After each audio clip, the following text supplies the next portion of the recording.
My husband laughed during family game night and said, I married Claire for stability, not love. I smiled and took my turn. I already filed for divorce, and the house is mine. My name is Claire Bennett. I'm 36 years old, and for most of my adult life, I honestly believed I knew what a safe marriage looked like. Ryan and I had been married for 7 years. We met through mutual friends at a wedding, dated for 2 years, bought a house, settled into routines, and from the outside, we probably looked like a calm, ordinary couple. We had stable jobs, a quiet home, and no children, which at the time felt like something we were simply delaying. Later, I realized it was one of the few blessings hidden inside the mess. Ryan's family had always been part of our marriage, whether I wanted them there or not. Weekly dinners, holiday plans, birthdays that somehow became full family productions, and the monthly game nights his mother treated like sacred tradition. I went along with it because that is what I thought marriage required. You make room for the people your spouse loves, even when their traditions exhaust you. 3 weeks before everything came apart, Ryan suddenly decided we should host game night at our house for the first time. We never host, he said one evening while scrolling through his phone at the kitchen counter. My parents keep bringing it up. I was loading the dishwasher, half listening. Then let's host. His smile came too quickly. Perfect. At the time, I didn't think much of it. Now I remember that smile more clearly than I want to. By then, Ryan had already started changing. He was coming home later, keeping his phone face down, answering messages with that distracted half smile people get when the person on the screen matters more than the person in the room. Nothing was dramatic enough to confront. It was just enough to make the air between us feel different. I told myself every marriage has rough patches. People get stressed, become distracted, and sometimes drift away for a while. After 7 years, you don't want to treat every strange mood like evidence of betrayal. After 7 years, you don't want to treat every strange mood like evidence of betrayal. About 6 weeks before game night, I found the first real answer. Ryan had fallen asleep on the couch with the television still on and his phone resting against his chest. I wasn't looking for anything. I wasn't even suspicious in a way I could explain. But the screen lit up, and Vanessa's name appeared. Vanessa was his ex-girlfriend, the woman he'd dated for 4 years before me. Over the years, Ryan had told me more than once that she was ancient history, the kind of person you barely think about after life moves on. The message preview said, "Can't wait to see you Thursday. Miss you already." For a while, I just sat there, staring at those words while the room stayed painfully normal around me. The TV kept playing. Ryan kept sleeping. Nothing in the house changed, yet something inside me shifted so sharply I could almost feel it happen. I took photos of the notification with my own phone, placed his phone back exactly where it had been, and went upstairs. When Ryan came to bed after 2 in the morning, I pretended to be asleep. Over the next few weeks, I paid attention. I didn't interrogate him. I didn't start a fight. I watched. And the truth revealed itself faster than I expected, because Ryan had become careless. One afternoon, he left his phone unlocked on the kitchen counter while he stepped outside for a call, and the message thread with Vanessa was already open. The messages went back months. They had reconnected at an alumni event, started with harmless catching up, and slowly slipped into something much uglier. They missed each other. They missed what they had. They met on Thursday afternoons at the same restaurant. A few hotel confirmations and charges filled in what the messages didn't spell out. That was when I understood it wasn't a mistake, it was a routine. What hurt most was not just that he was cheating, it was how alive he sounded with her. For months, I had watched him become quieter with me, less patient, less present. In those messages, he was warm, eager, funny, attentive. The version of Ryan I had been missing hadn't disappeared at all. He had simply given it to someone else. The next morning, before he woke up, I called a lawyer. I wasn't ready to call my marriage over yet, at least not out loud, but I needed facts. If my life was about to change, I didn't want to walk into it blind. The lawyer's office was ordinary in a way that almost offended me. Beige walls, a clean desk, a woman who listened without flinching while I explained the messages, the affair, the house, and the fact that Ryan had no idea I knew. When I finished, she asked, "What outcome are you hoping for?" I didn't have a clean answer. A month earlier, I would have said I wanted my marriage. A week earlier, I would have said I wanted the truth. Sitting there with screenshots on my phone, neither answer felt honest. I want to know what my options are, I said. She explained the legal reality carefully.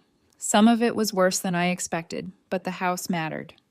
4 years earlier, I had bought it using inheritance money from my grandmother before Ryan and I were married, and the title had stayed in my name. After reviewing the documents, she told me the house would likely be considered separate property. That was the first time in weeks I felt my lungs fully open. Ryan had always acted like everything I built automatically belonged to both of us. Hearing that the house might not be part of the divorce didn't make me happy, but it gave me ground to stand on. 2 days before game night, I filed. I didn't tell Ryan. I didn't warn his parents. I kept moving through the house like everything was normal while he fussed over snacks, wine, and where everyone would sit. The whole thing seemed unusually important to him, and the more I replay that week now, the more I believe he had his own version of that night planned. His parents arrived that Saturday carrying wine and the same quiet judgment they always brought into my home. His mother had never liked me, not openly. She preferred little comments, polite smiles, and suggestions that Ryan could have had a different life if he had chosen differently. His father was gentler, though mostly because he avoided disagreeing with her. Dinner went smoothly enough to feel unreal. People laughed. Ryan checked his phone under the table once and smiled before sliding it back into his pocket.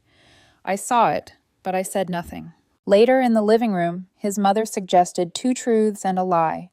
His father went first with harmless stories about golf and travel. His mother followed with something about Europe. Then Ryan lifted his wine glass and leaned back into the couch with a confidence that made my stomach tighten. "All right," he said. "Here are mine. 1, I've always wanted to live by the ocean." His mother nodded like this was charming. 2, he continued, looking directly at me, I married Claire for stability, not love. His mother laughed first, a quick little sound she tried to hide behind her glass. His father gave an uncomfortable chuckle. Ryan kept watching my face, waiting for the reaction he clearly expected. 3, he said. I once ate an entire pizza by myself. The room should have moved on, but it didn't. Ryan wanted me embarrassed, angry, emotional, anything that would make me look unstable in front of his parents. I understood that only after the fact. In the moment, I simply felt the strange calm that comes when you are already past the worst part. I smiled and said, "Good one." His face shifted just enough for me to see the confusion. His mother jumped in. "Oh, come on, Claire, you know he's joking." "Of course," I said, picking up my drink. A few awkward seconds passed before his mother turned to me. "Your turn." I had imagined confronting Ryan in 100 different ways. A private conversation, a lawyer's office, a quiet evening after dinner, never like this. But as I set my drink down and looked at the 3 of them, I realized he had created the perfect opening himself. "Okay," I said. 1, I found the text messages between Ryan and his ex-girlfriend. The room quieted immediately. 2, I've already filed for divorce. Ryan stopped breathing for a second. His mother lowered her glass. And 3, this house belongs solely to me. No one laughed. Ryan stared at me, pale now. "That's not funny." "It's 2 truths and a lie," I said. "You're supposed to guess which one isn't true." His mother stood up so fast her wine moved in the glass. "Claire, stop this." "Why?" I asked. "We're playing the game." Ryan's voice cracked around my name. "What are you talking about?" "I'm talking about Vanessa." That name did more damage than anything else I had said. His face gave him away before he could form a denial. "You went through my phone?" he asked. I almost laughed, though nothing about it was funny. "Ryan, after months of cheating, that's really the part you want to start with?" His mother stepped between us, as if she could physically block the truth. "Even if something happened, this is not how adults handle marriage." I looked at her, genuinely amazed by the speed of her loyalty. "Your son just told everyone in this room he married me for stability instead of love while he was carrying on an affair. But I'm the one mishandling the evening?" His father finally spoke, softer than the rest of them. "There must be some misunderstanding." "There isn't." I pulled out my phone and opened the screenshots. Dates, messages, hotel confirmations, restaurant plans, enough that nobody could pretend this was confusion. Ryan looked away before I finished showing them. His mother saw enough to understand I wasn't bluffing. For a few seconds, the room felt suspended. Then Ryan started crying. Nobody moved to comfort him. A year earlier, I probably would have been the first person to reach for his hand. That realization hurt more than I expected. Maybe some part of him was sorry. Maybe he was just terrified the consequences were finally real. I couldn't tell anymore, and that hurt in its own way, because 7 years earlier, I would have known the difference. His mother recovered first. People make mistakes, she said, sharp and defensive. Marriages survive worse than this. A mistake is forgetting an anniversary, I said. This was months of choices. Ryan stood slowly. Claire, can we talk privately? What are you going to explain? My voice stayed calmer than I felt. I know when it started. I know where you met. I know about the Thursday lunches, the hotels, the messages. What part is still missing? He opened his mouth, but nothing came out. That was when I knew the night was over. I stood, started gathering the empty glasses from the coffee table, and felt my mind latch onto that simple task because it was easier than looking at my marriage in pieces. His mother watched me like I had offended her by refusing to collapse. You're seriously ending your marriage like this? She said. I stopped. No, my marriage ended months ago. Tonight is just when everyone else found out. His father left first, pausing at the door like he wanted to say something, but couldn't find a version that would help. His mother stayed long enough to tell me I would regret it, then followed him out. Ryan lingered in the entryway, looking smaller than he had an hour earlier. I didn't think you'd actually do it, he said. That sentence told me more than any apology could have. He had counted on my patience, my history of compromise, my willingness to keep peace even when it cost me something. I opened the door wider. You should go. When the door finally closed behind him, the house went quiet. The game cards were still scattered across the table. Half-empty glasses sat beside a bowl of snacks nobody had touched. It didn't feel victorious. It felt like standing in the wreckage of a life I had kept trying to save after it was already gone. A few minutes later, my phone started buzzing. First one message, then another, then more. By the names appearing on my screen, Ryan's version of the story was already moving faster than the truth. By the next morning, it was obvious Ryan and I weren't just heading toward a divorce. We were heading toward a fight over who got to tell the story. The facts themselves weren't complicated. Ryan had been carrying on an affair with Vanessa for months. I had proof. I had already filed for divorce. None of that could be changed. What could be changed was the version people heard first, and Ryan's family moved quickly. The first text came from a mutual friend asking if I was okay because Ryan had apparently told people I'd suffered some kind of emotional breakdown during game night. A few hours later, another message arrived, then another. Each version was slightly different, but they all pointed in the same direction. Ryan was hurt. Ryan was struggling. Ryan had made mistakes, sure, but I had supposedly humiliated him and overreacted. I didn't respond to any of them. Instead, I called my lawyer. One of the best pieces of advice she'd given me was simple. Don't argue with people who aren't making decisions. Friends don't decide divorce settlements. Family members don't decide property division. Judges do. That advice probably saved me from a dozen pointless fights. A few days later, Ryan was officially served. Apparently, he had convinced himself I was bluffing. I learned that from the voicemail he left later that evening. Claire, call me back. His voice sounded nothing like the confident man who had smirked across the couch during game night. We need to talk about this. I listened to the message twice and deleted it. There was nothing left to discuss. The next night, he showed up at the house. The pounding on the front door started just after 8. I checked the security camera first. Ryan looked furious. His face was red, his jaw tight, and for a second I considered not answering at all. Eventually, I opened the door just enough to speak through it. You filed. That was his opening line. He didn't say hello, apologize, or offer any explanation. The first thing out of his mouth was disbelief. You already knew that. I didn't think you'd actually do it. I stared at him. The strange thing was that he sounded genuinely shocked. As if the affair was real, but the consequences somehow weren't. As if finding out your spouse was cheating should lead to a conversation, not a divorce. You had a relationship with another woman for months. That's not what I mean. Then what do you mean? Ryan looked away for a second, long enough for me to realize he couldn't answer honestly. Because the honest answer would have sounded terrible. He expected control. He expected to decide when the truth came out. He expected to decide whether the marriage survived. Most of all, he expected me to stay. The conversation went nowhere after that. Eventually, he left, and I thought that might be the end of it. I was wrong. 3 days later, Emily called. Ryan's younger sister had always been the one member of the family who treated me like a person instead of an extension of Ryan. She didn't waste time with small talk. My mom is calling everyone. I sighed. How bad? Worse than you think. There was a pause. I don't think she believes she's lying, Claire. That caught me off guard. What do you mean? Emily took a moment before answering.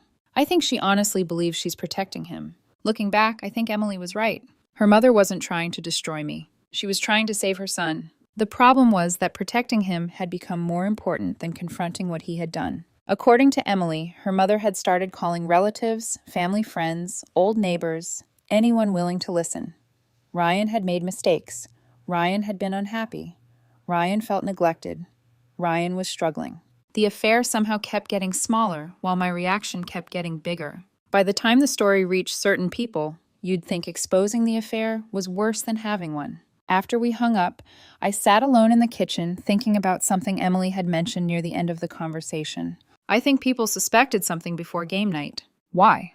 Because Ryan stopped talking about you. The answer stayed with me. Apparently, family dinners had changed months earlier.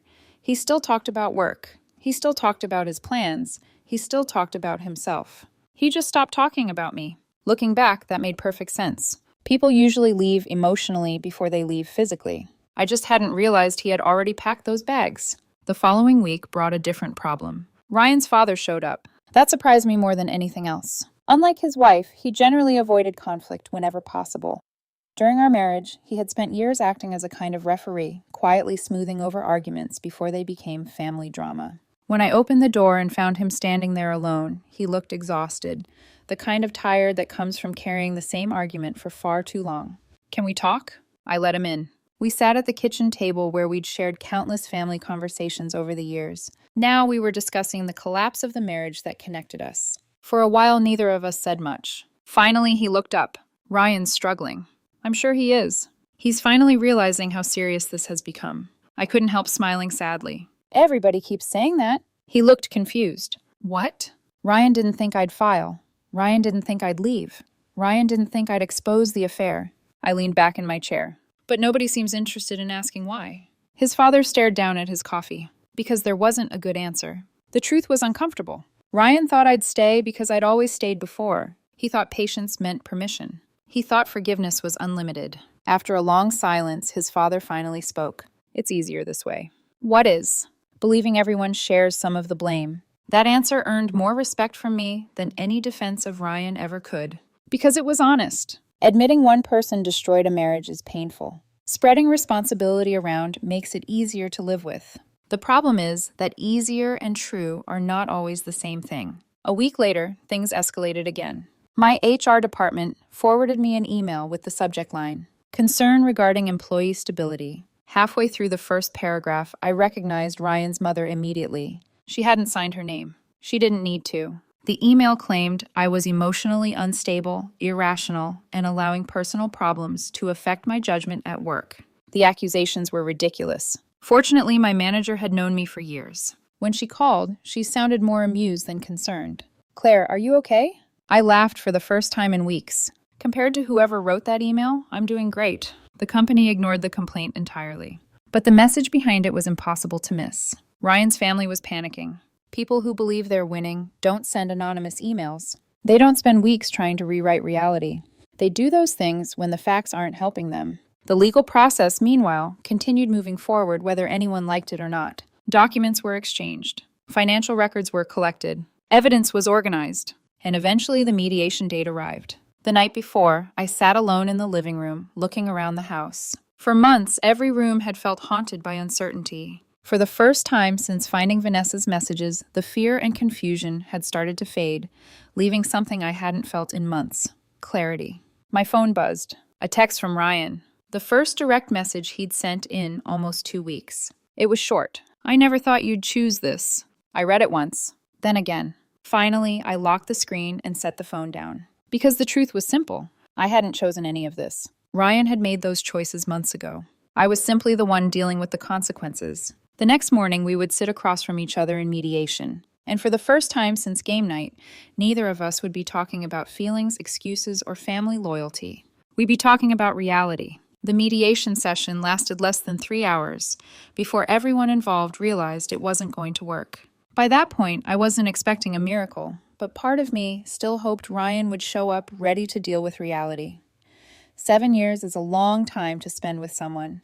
Even after everything that happened, some stubborn part of me wanted to believe there was still enough respect left between us to get through the process without turning it into a war. I should have known better. Ryan arrived with an attorney.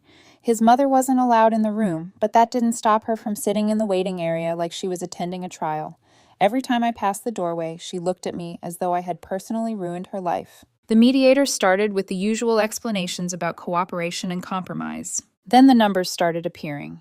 That's when things fell apart. Ryan wasn't asking for ownership of the house itself. He wanted compensation tied to its value. My attorney immediately pushed back. The house had been purchased with inheritance money before the marriage, and every document supported that fact. The mediator already knew it. Ryan's attorney knew it too. But they tried anyway.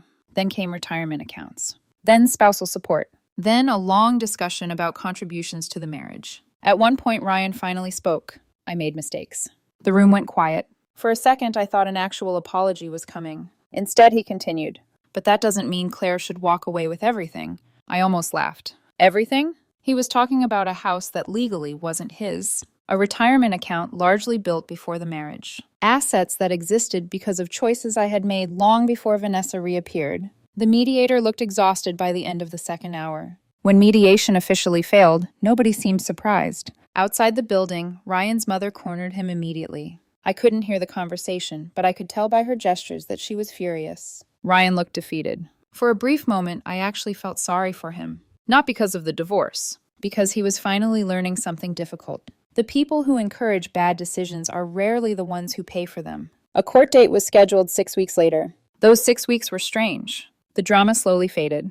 The phone calls became less frequent. The rumors lost momentum. Even Ryan's mother seemed to realize that public opinion wasn't going to change legal facts. Life settled into an uncomfortable waiting period. Work continued. Bills still arrived. Groceries still needed buying. It's amazing how ordinary life remains while something enormous is happening in the background. The court hearing itself was far less dramatic than people imagine. There were no shocking surprises, no secret witnesses, no last-minute confessions. Just evidence, documents, timelines, financial records. The truth, stripped of emotion. When the judge asked Ryan directly about the affair, he admitted it. Did you maintain a romantic relationship with Ms. Vanessa while you were still married to Claire? Ryan shifted slightly in his seat. For a second, he looked toward his attorney, then down at the table. Yes. The courtroom remained quiet. It was the first time Ryan had admitted it without excuses, qualifications, or someone stepping in to defend him. For a second, even his mother looked stunned. Nobody reacted dramatically. But hearing him finally say it out loud felt different from reading messages on a screen. For months, people had argued about misunderstandings, context, and excuses. In that moment, there was nothing left to argue about. The messages, screenshots, and timeline all pointed to the same conclusion, so denying it would only have made things worse. What surprised me was how exhausted he sounded, as though months of lies, arguments, and damage control had finally caught up with him. For months, everyone around him had been fighting reality. In that courtroom, reality finally won. The judge took everything under advisement and scheduled a later ruling. Those 2 weeks felt longer than the entire divorce process. I slept badly, worked longer hours, spent far too much time imagining outcomes I couldn't control. My lawyer warned me not to assume anything. Judges are unpredictable. Even strong cases come with uncertainty. So I waited. When the ruling finally arrived, it was almost anticlimactic. The judge agreed that the house was separate property, which meant it remained mine, and Ryan had no legal claim to it. My retirement account was partially divided, but only the portion accumulated during the marriage. It wasn't ideal. Losing any part of it hurt. Still, it was far less than Ryan had requested. Spousal support was awarded, but only for a limited period. The judge specifically referenced the affair while explaining the decision. Ryan received transitional support. Not a long-term financial safety net, just enough time to get back on his feet. The car we purchased together went to him, along with some furniture and his personal belongings. Beyond that, there wasn't much left to divide. When the ruling ended, I looked across the courtroom. Ryan wasn't looking at me. His mother was crying quietly. His father stared at the floor, and Ryan just sat there. For the first time since this entire nightmare began, nobody was arguing. Nobody was blaming. Nobody was negotiating. The decision had been made. Outside the courthouse, Ryan's mother tried one final time. "This isn't fair." My attorney actually answered before I could. "No," she said calmly. "It's legal." That ended the conversation. 2 months later, the divorce was finalized. The paperwork arrived in a plain envelope. No dramatic moment. No emotional music. Just signatures, a judge's approval, and the official end of 7 years. The aftermath turned out to be quieter than the divorce itself. Ryan moved in with Vanessa. By then, I wasn't interested in what happened between them anymore. Whatever excitement existed in secret now had to survive ordinary life: rent, bills, responsibilities, and reality. Whether it lasted or not was no longer my concern. Apparently, once the marriage ended, they stopped pretending. His mother posted vague social media messages about supporting family through difficult seasons. The affair never appeared in those posts. Neither did the divorce ruling. Only the version of events she preferred survived. Emily called one last time. She apologized for her family's behavior. I told her she didn't owe me an apology. She hadn't been the one lying. She hadn't been the one cheating. She hadn't spent months rewriting history. By the end of the conversation, we both understood something. Sometimes the healthiest outcome isn't keeping every relationship. It's keeping the right ones. My lawyer mailed over the final financial summary a week later. When I looked at the numbers, the outcome felt surprisingly balanced. I lost part of my retirement. I paid legal fees. I spent months dealing with stress I wouldn't wish on anyone. But I kept the house. I kept most of my savings. And most importantly, I kept my self-respect. A few months after everything ended, I started seeing a therapist. Not because I was falling apart. Because I didn't want 7 years of disappointment following me into the next chapter of my life. One thing she said stayed with me. People often spend too much time grieving the person they thought they married. That hit harder than anything else. Because Ryan wasn't actually the man I missed. What I missed was the version of him I believed existed. Realizing that was painful, but it also gave me something I hadn't had in a long time, a way forward. Little by little, I started reclaiming the house. I repainted the bedroom, donated furniture I never actually liked, bought the couch Ryan always called a waste of money. The place slowly started feeling like mine again instead of ours. One weekend, my brother came to visit. We grilled steaks in the backyard and talked about everything except the divorce until the conversation eventually found its way there anyway. As the evening wound down, he looked at me and asked the same question several people had asked by then. "Do you regret game night?" I knew exactly what he meant. The reveal, the confrontation, and the moment everything became public. I thought about it carefully, not because I wasn't sure, because I wanted the answer to be honest. Finally, I shook my head. No. He waited. I took a sip of my drink and looked out across the yard. For months, Ryan thought he was the only one playing a game. My brother laughed. Fair enough. For a moment, I thought about that night again. Ryan had wanted an audience. He got one. The only thing he miscalculated was which one of us would walk away with the last word. The truth is, I didn't enjoy exposing him. I didn't enjoy the divorce. I didn't enjoy watching a marriage collapse. But I also don't regret refusing to be humiliated while everyone else pretended I should stay quiet. Ryan made his choices, and his family stood by theirs. Eventually, I had to make my own. Life isn't perfect now. It's quieter than it used to be, and in some ways it's smaller too, but at least it's honest. Ryan once told a room full of people that he married me for stability instead of love. The funny thing is that stability was never what got me through the divorce. The truth did.